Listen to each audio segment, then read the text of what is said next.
বিগত কয়েক বছরের একাধিক নিম্নচাপ এবং ঘূর্ণিঝড়ে বিধ্বস্ত সুন্দরবন। আমফান, যশ, জাওয়াদ ঝড়ে সুন্দরবনের রক্ষাকারী ম্যানগ্রোভ অরণ্যের অবস্থা যথেষ্টই করুণ। আবার নতুন করে ম্যানগ্রোভ প্রাচীর তৈরি করতে পারলে ধ্বংসের হাত থেকে রক্ষা পাবে সুন্দরবন। এক স্বেচ্ছাসেবী সংগঠনের উদ্যোগে সন্দেশখালীর প্রত্যন্ত এলাকায় গেওয়া, কেওড়া, হেতাল সহ একাধিক ম্যানগ্রোভ গাছ বসানো হলো। সুন্দরবন রক্ষা পেলে প্রাকৃতিক ভারসাম্য বজায় থাকবে, বাঁচবে গ্রাম, বাঁচবে শহর কলকাতা। গোটা রাজ্য স্থানীয় মানুষের সঙ্গে মিলে সেই অঙ্গীকারই করল স্থানীয় প্রশাসন।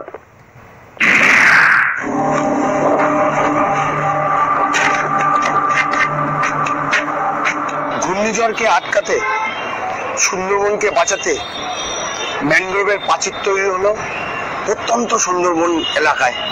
উত্তর 24 পরগনার বসিরহাটের সন্দেশখালী 1 নম্বর ব্লকে শেহারার আদানগর গ্রাম পঞ্চায়েতের বেদলি ও ডাসা নদীর পাড়ে প্রায় লক্ষাধিক ম্যানগ্রোভের চারা বসানোর কাজ শুরু হলো।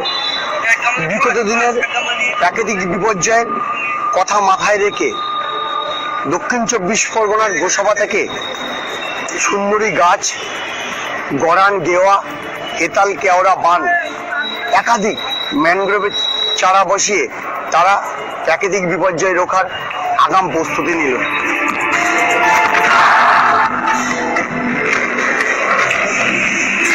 আমরা যেভাবে প্রাকৃতিক বিপর্যয়গুলো চোখের সামনে দেখেছি, একমাত্র আমাদের নিজেদের জীবন বিপন্ন করে গাছ নিজেকে শেষ করে দিয়ে আমাদেরকে বাঁচিয়ে দেয়। সেই জায়গায় দাঁড়িয়ে আমরা ভীষণভাবে গুরুত্ব দিতে চাই আমরা যাতে আমাদের অঞ্চলে যেভাবে চরগুলো আছে তাতে যদি ম্যানগ্রোভ বেশি করে লাগানো হয় তাতে আমরা বেঁচে যাব। আমরা বানি গাছ লাগাচ্ছি, কেওড়া গাছ লাগাচ্ছি, গেঁও গাছ লাগাচ্ছি, গরান গাছ লাগাচ্ছি, মানে সুন্দর সুন্দর গাছ, যে গাছ নদীর জলের সঙ্গে লড়াই করে আমাদের বাঁচিয়ে রাখে এবং এটাই আমাদের বেঁচে থাকার একমাত্র অবলম্বন।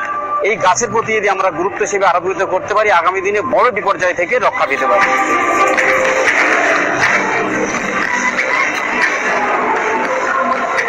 বিশ্ব উষ্ণায়ন, প্রতিবাদ, পাশাপাশি সুন্দরবনের বাস্তুতন্ত্রের রক্ষায় এবার সেই উদ্যোগ নিল স্থানীয় গ্রামবাসীরা। সম্পূর্ণ বিনা পারিশ্রমিকে একটি স্বেচ্ছাসেবী সংগঠনের উদ্যোগে এই ম্যানগ্রোভের কাজ শুরু হলো। বিশেষ করে নদীর বাঁধ মেরামত করতে যখন রাজ্য সরকার উদ্যোগ দিয়েছে, পাশাপাশি বাঁধ রক্ষায় এবং নদীর পার বরাবর এইসব ম্যানগ্রোভের এবার সেই উদ্যোগ নিল স্থানীয় গ্রামবাসীরা। সম্পূর্ণ বিনা পারিশ্রমিকে একটি স্বেচ্ছাসেবী সংগঠনের উদ্যোগে এই ম্যানগ্রোভের কাজ শুরু হলো। বিশেষ করে নদীর বাঁধ মেরামত করতে যখন রাজ্য সরকার উদ্যোগ দিয়েছে, পাশাপাশি বাঁধ রক্ষায় এবং নদীর পার বরাবর এইসব ম্যানগ্রোভের চারা বসানোর কাজ শুরু হয়েছে। এছাড়াও 2 24 পরগনা অর্থাৎ উত্তর এবং দক্ষিণ 24 পরগনায় ম্যানগ্রোভের চারা বসানোর কাজ শুরু করেছে রাজ্য সরকার। ইতিমধ্যে ঘোষণা করেছে 5 কোটি ম্যানগ্রোভের চারা গাছ লাগাতে হবে এবং বিভিন্ন স্বেচ্ছাসেবী সংগঠনকে এগিয়ে আসার আহ্বান জানিয়েছিলেন স্বয়ং রাজ্যের প্রশাসনিক প্রধান মমতা বন্দ্যোপাধ্যায়।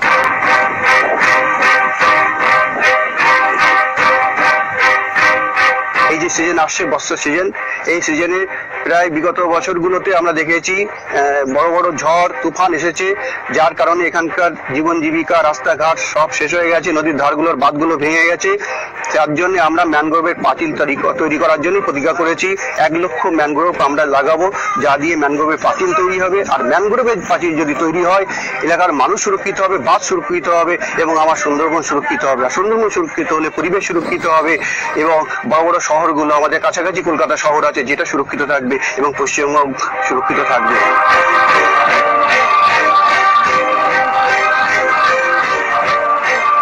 জানটা যদি ওই বেঁচে থাকে, গাছটা যদি বেঁচে থাকে, তাহলে আমাদেরও বেঁচে থাকবো।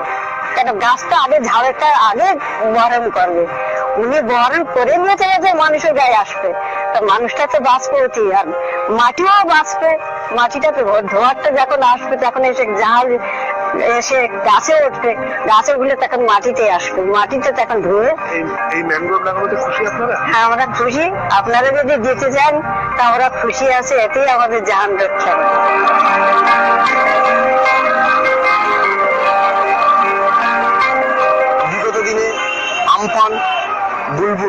ইয়াসের মতো বিপর্যয় যাতে নতুন করে সুন্দরবনকে কোন রকম বিপর্যয়ের মুখে না ফেলতে পারে, তার জন্য এই প্রস্তুতি নিয়েছে।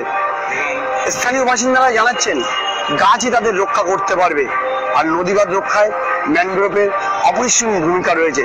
তাই চারা গাছ লাগালে বাঁচবে সুন্দরবন, বাঁচবে সুন্দরবনের মানুষ। সুন্দরবন থেকে সঞ্জিত চক্রবর্তী, কলকাতা টিভি।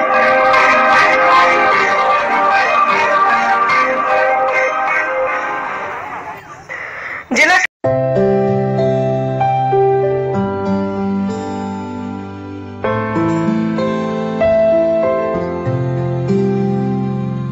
ত্রাণ নয়, চাই পুরোপুরিভাবে পরিত্রাণ। সাইক্লোন সমুদ্রের গ্রাস থেকে পরিত্রাণ দিতে পারে একমাত্র ম্যানগ্রোভ অরণ্য। আসছে বৈশাখ মাস, এবার কোনো বড়সড় বিপর্যয় সুন্দরবনবাসী। এবার তা প্রতিহত করতে আগেভাগেই প্রাচীর তৈরি হচ্ছে সন্দেশখালীতে। বেশ কয়েক বছর ধরে আয়লা, বুলবুল, আমফান ও ইয়াস সহ একাধিক ঝড় থেকে সুন্দরবনের শহর গ্রামের জনজীবনকে বাঁচিয়েছিল ম্যানগ্রোভ অরণ্য।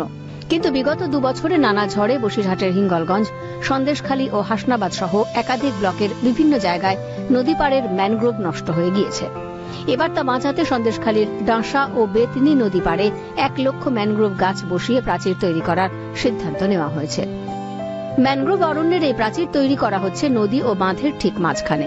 ঝড়ের সময় প্রবল জলোচ্ছ্বাসে ম্যানগ্রোভের শ্বাসমূলগুলি একে অপরের সঙ্গে জড়িয়ে থাকে।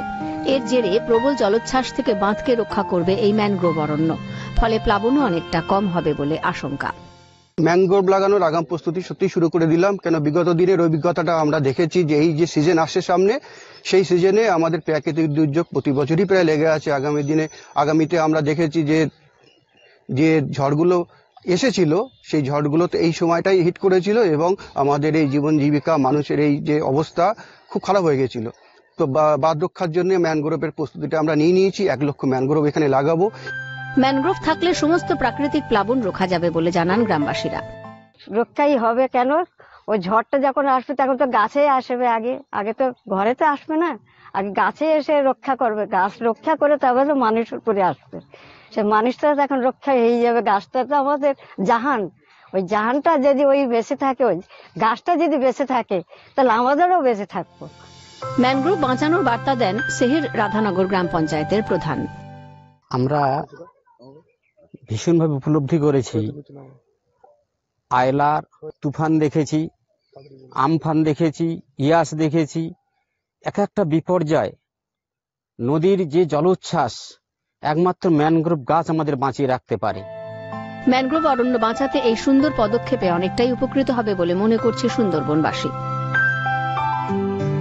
উত্তর 24 পরগনা থেকে সঞ্জীব সরকারের রিপোর্ট, ক্যালকাটা টেলিভিশন নেটওয়ার্ক।